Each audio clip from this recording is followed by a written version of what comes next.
Let's talk about it. So, just to clarify, the actual act of giving away a pet for free is not terrible as long as you know the person and you know that they're going to take good care of that pet. Really, what I meant to say is when you go online and you advertise free puppies, free kittens, or really even free adult animals, that opens a huge window of opportunity for people who have either a hidden agenda or bad intentions for your pet.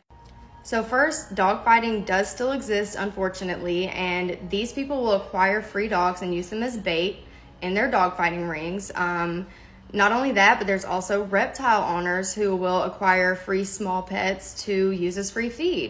Another thing that's been going on, especially since the pandemic has started, is puppy flipping, where people will get these free puppies. They'll turn around and immediately try to sell them for a profit. They'll lie about their breed, their expected weight. They'll lie about their vaccinations. They'll make fake records. And then people end up buying these puppies, spending their money, and then the dog ends up sick, or they turn out to be a breed that they weren't expecting, or grow larger than they could handle.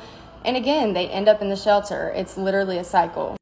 So let's just say hypothetically someone comes across your ad that actually doesn't have bad intentions. They genuinely want a pet and they want to take care of one, but let's say maybe they've been discussing it with their partner. They're not sure if it's okay, or maybe it's a young person who lives at home and their family, might not approve.